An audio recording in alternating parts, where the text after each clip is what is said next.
Complete story of Edward Brock, Earth 616, Part 3. The FBI caught up with Toxin and had him in their sights for nearly a week until Brock finished dealing with Philadelphia's drug gangs. They detained him with the employ of sonic cannons, but they saw the good Toxin could do and offered an opportunity.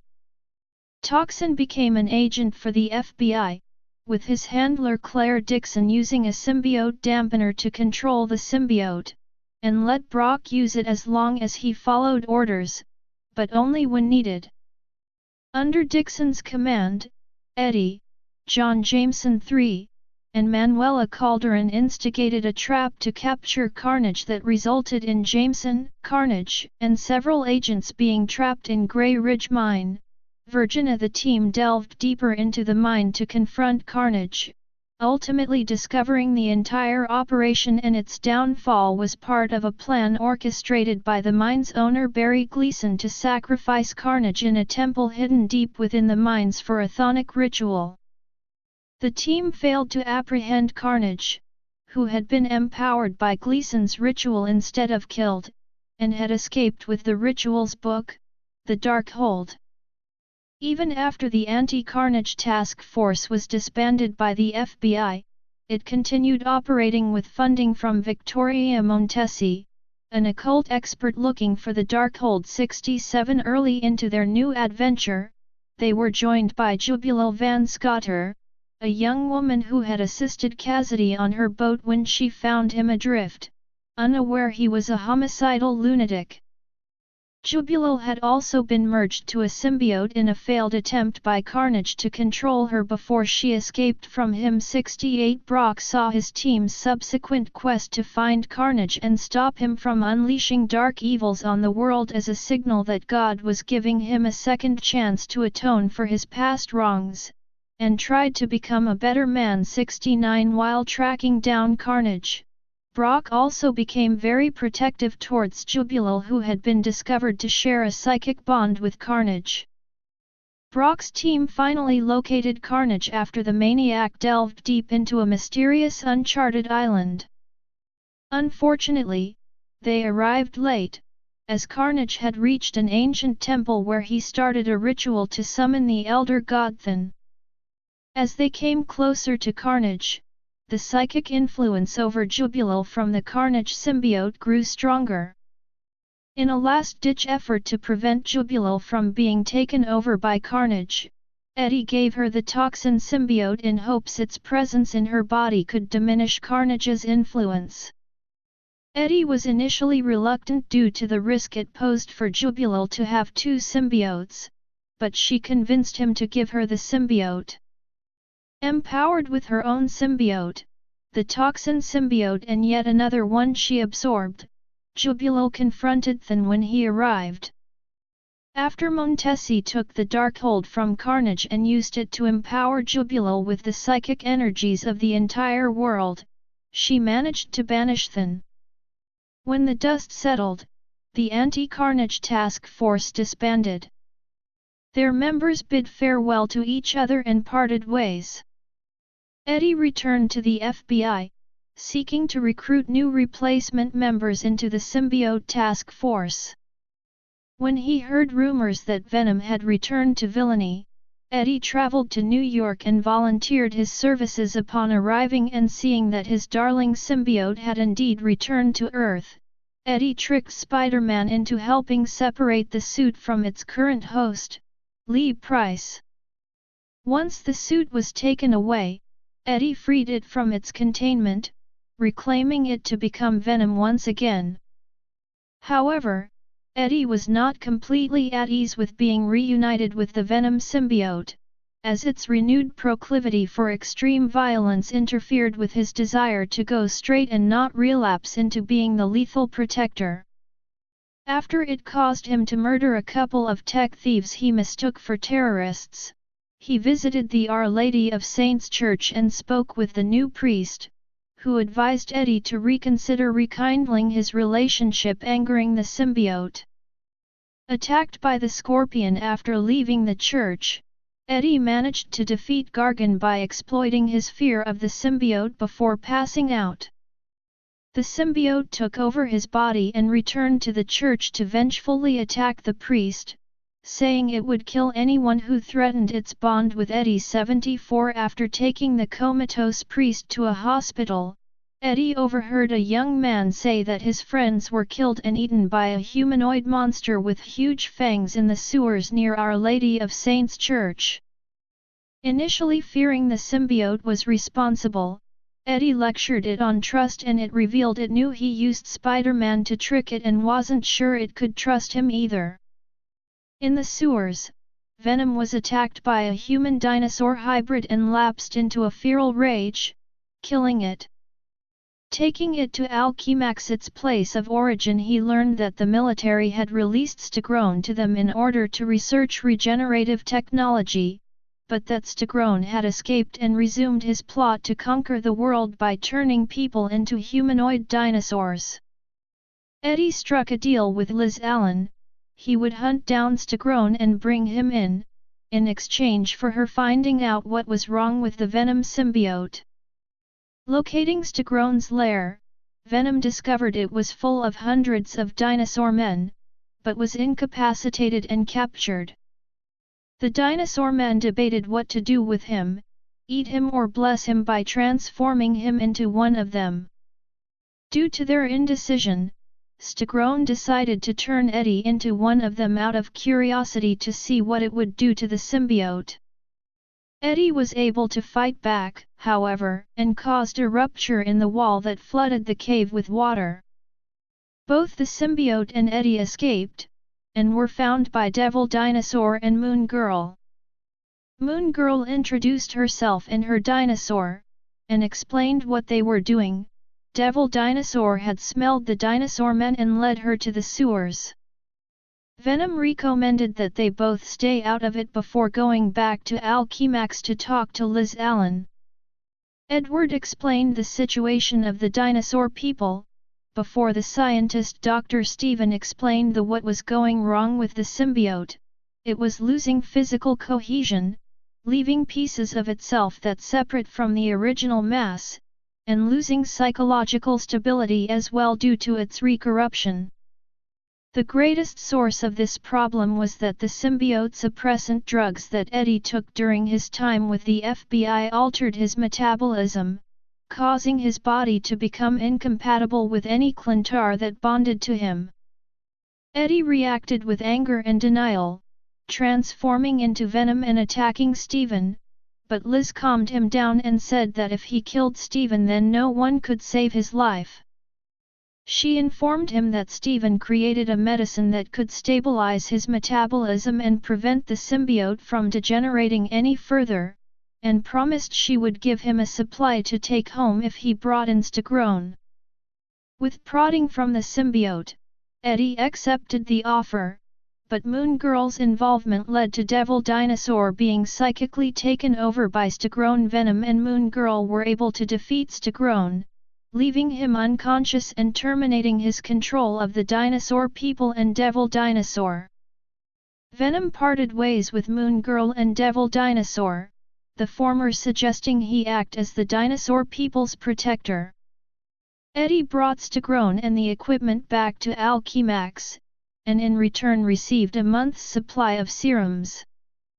Eddie asked if he could get a job at Alchemax since his assets from working with the FBI were frozen. Liz Allen refused due to Eddie being a federal fugitive, suggesting he either rob from criminals to get money or go back to writing journalism for tabloids.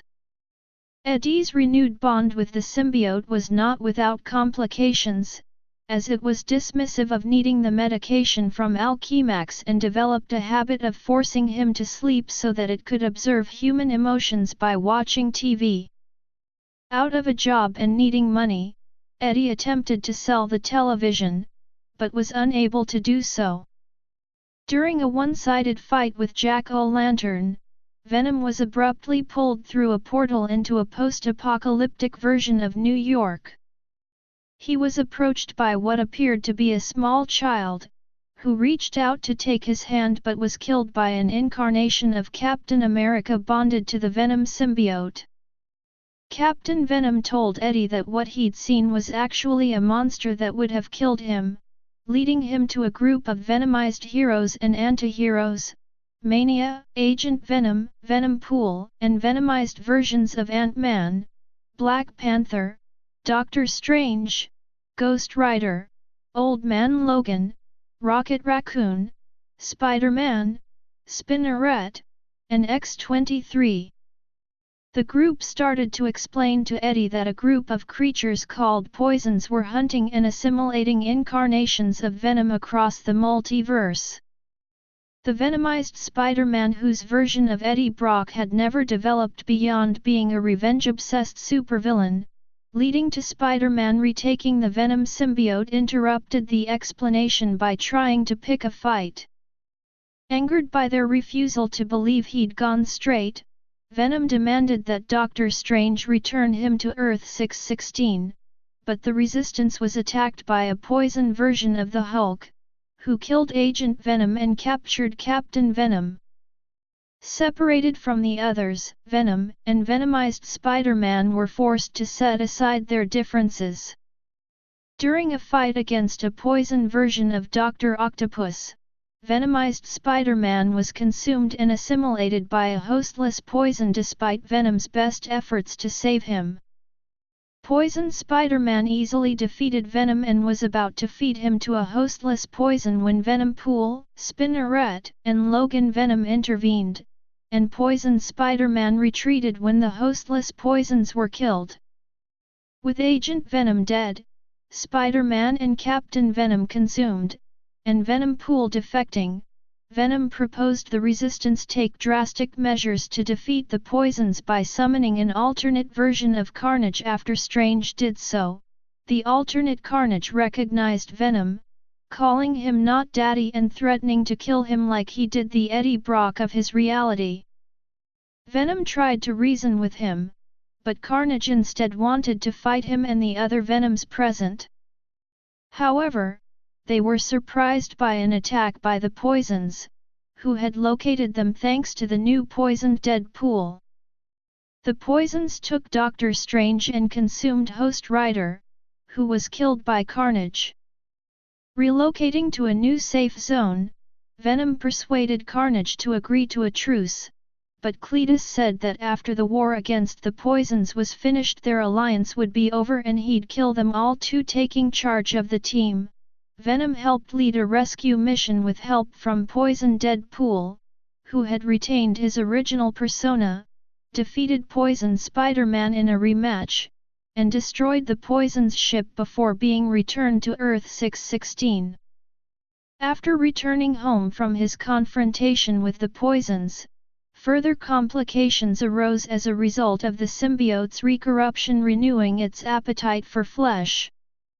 Needing a job, Eddie applied to the Fact Sheet, a tabloid branch of the Fact Channel. Eddie hoped to renew his journalistic integrity by exposing the corruption in the NYPD and FBI, but was disgusted when informed that the Fact Sheet's purview was falsified sensationalism, much like what he'd once been forced to write after the Sin Eater scandal. Wanting to feed the symbiote, Venom visited the dinosaur people's village in time to prevent a war between them and the Moloids, brokering a truce by returning their dead in exchange for the corpse of a mole monsters killed in the skirmish. As a result of an article Eddie published in the Fact Sheet tabloid revealing the existence of the dinosaur people, Kraven the Hunter came to New York and attacked Tana, a pterosaur hybrid who then sought Eddie out to ask for help. Venom's initial confrontation with Kraven ended with him being shot point-blank with a high-caliber bullet, Eddie passing out and leaving the increasingly unstable symbiote to take him to safety. After being stitched up by Dr. Steven, Eddie learned that Kraven had been placed in charge of a SWAT team charged with hunting down the dinosaur people. His attempt to ambush Kraven failed when Sergei revealed he had recruited Shriek, who used her sonic powers to stun Venom and then collapse the chamber and the street above on his head. Tana was able to find Venom and recruited Moloids to excavate him, but by that time the symbiote was succumbing to bloodlust, and with the last of his control Eddie sent her to get its medication. Attacking Craven and Shriek in a feral rage, Venom easily defeated them, but before he could eat them Tana injected him with the medication, restoring his sanity. As the symbiote's violent outbursts became more frequent and harder to control, Eddie confronted Dr. Steven about why the cure wasn't working. Dr. Steven stated that the symbiote was developing an immunity to it and that he'd created a new cure serum using a sample of the anti-venom symbiote, but before he could test it Flash Thompson arrived and demanded Eddie return the symbiote to him. Their argument over who was the better host resulted in the symbiote trying to bond with both of them at the same time, and when Spider-Man tried to kill the symbiote and cleanse them both by overturning one of the serum vats, which caused the symbiote to be cured from its recorruption and made Eddie's metabolism return to normal, the half of the symbiote that bonded to Flash was transformed into a replica of the anti-venom symbiote. When Eddie refused to willingly relinquish the venom symbiote, anti-venom forcibly removed it from him. Despite having been cleansed of the symbiote, Eddie was still able to sense its presence and began searching for it, swearing to seek vengeance on Spider-Man and Flash when he was Venom again. He encountered Black Cat, who filled him in on Lee Price's return and ability to infect people with pieces of his stolen symbiote. The Venom symbiote appeared from the sewers bonded to Eddie again, and Venom and Black Cat retrieved the artificial anti-venom from Alchemax and weaponized it, using it to free Spider-Man from Maniac's control. Venom, Black Cat, Spider-Man, Anti-Venom, and Andy Benton then teamed up to take down Maniac, who had infiltrated and taken over the 5 families with Lee Price in prison. Agent Anti-Venom brokered a truce between Spider-Man and Venom, who persuaded Black Cat to return to being an anti-hero. Informed by Liz Allen that being cleansed by the anti-venom serum had cured Eddie of his metabolic affliction, Venom decided to celebrate by apprehending the looter. He was attacked by Spider-Woman but managed to escape by distracting her using the looter as a distraction. She managed to track him down to his apartment and knocked Eddie unconscious, but before she could take him to prison the symbiote bonded to her and informed her that it was about to give birth to a 7th spawn, causing her to reluctantly let Eddie go. Venom interrupted an arms deal involving arm-mounted flamethrowers. However, he was approached by the time-displaced X-Men, who asked for his assistance in rescuing the Starjammers from a team of symbiote-clad alien bounty hunters.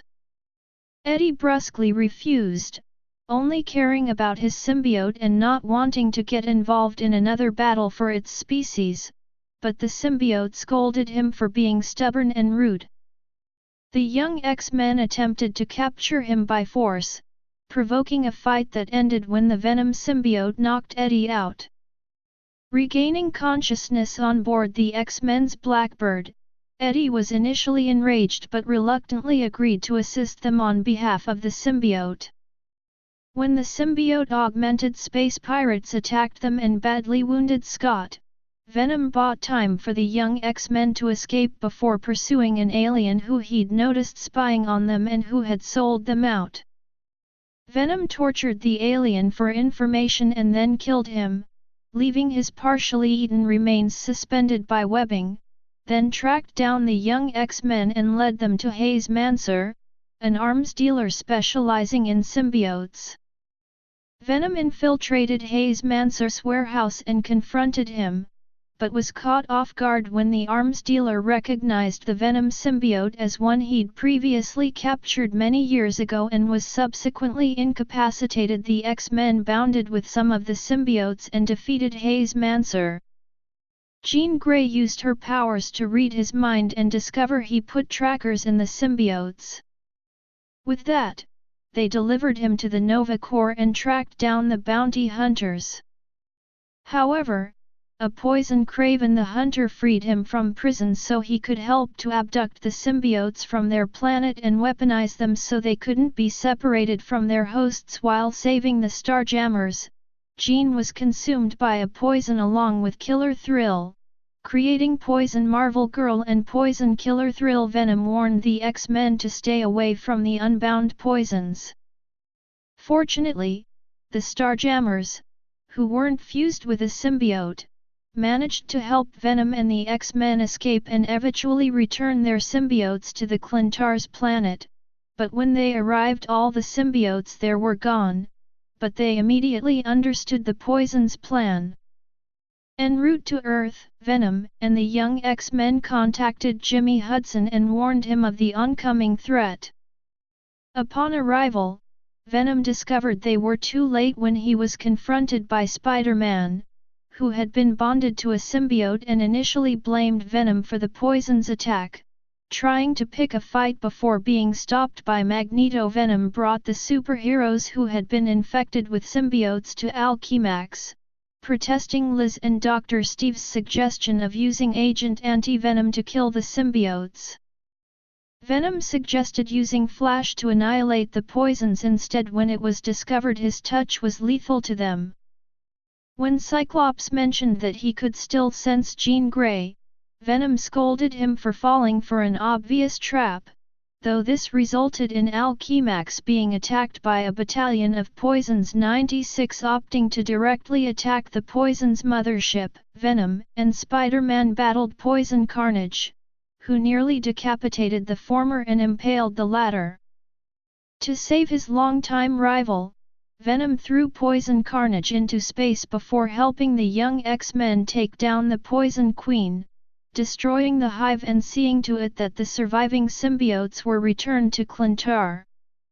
Several weeks after being cleansed of his metabolic affliction, Eddie began to have recurring nightmares influenced by the Venom symbiote's fear that its newest spawn would be corrupted into a monster like its previous offspring and clone had been. Unaware that the symbiote was pregnant, Eddie was initially confused by its odd behavior, but was captured by Special Agent Claire Dixon, who had been resurrected by the Darkhold and resumed command of the symbiote task force. Informed of the symbiote's impending birth, Eddie was angered that the symbiote had not told him it was pregnant, and was further betrayed when Claire revealed the FBI had recruited Mac Gargan to be the newborn symbiote's host. Eddie was rescued by Spider-Woman and, following an argument with the symbiote, traveled to Alchemax to confront Dr. Steve, who had unwittingly provided the FBI with the information. When Dr. Steve protested that he considered Eddie a friend, Eddie asked him for help delivering the symbiote's spawn. Forced to separate from the symbiote due to the strain its labor placed on his body, Eddie attacked the Scorpion when Gargan arrived to kill the Venom symbiote and claim its spawn. Dixon intervened before Gargan could kill Eddie, knocking him unconscious, but Dr. Steve lied that the baby symbiote had been stillborn to prevent any further violence. After Dixon left and Gargan was arrested, Eddie gave Alchemax custody of the newborn symbiote, telling Liz Allen that they could study it non-invasively until he and the Venom symbiote decided it was ready to bond to a worthy host. Following Norman Osborn bonding to the Carnage symbiote and becoming the Red Goblin, Eddie was contacted by J. Jonah Jameson, who used a little blackmail to get Venom to protect Mary Jane Watson. Arriving at Stark Tower, he was attacked by her using anti-symbiote defenses despite informing her he was there to help. The Red Goblin arrived seconds later, and despite being in extreme pain, Venom attacked him, convincing Mary Jane to turn off the anti-symbiote defenses given their ineffectiveness against the Red Goblin. Venom was able to thwart the Red Goblin's attempt on Mary Jane's life with Spider-Man's help, and Eddie agreed to help even the odds against Osborn by loaning the Venom symbiote to his longtime rival, telling Spider-Man to be good with and to take care of it.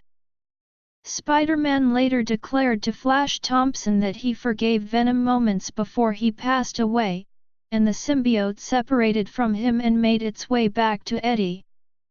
While separating, Spider-Man told for the symbiote be careful given the fire around them and to not worry about him, showing concern for it despite their tumultuous history. Eddie, after reacquiring the symbiote, attended Flash Thompson's funeral. Soon afterward, Edward was outraged when Liz proposed utilizing the infant symbiote's unique chemical production abilities in order to turn a profit for Alchemax. After storming out of her office, he was attacked by a Skrull warbride named M. Lanz, who tried to sever his connection with the Venom symbiote. Eddie was saved by a Kree man named Tel-Kar, who informed him that he was the Venom symbiote's original host.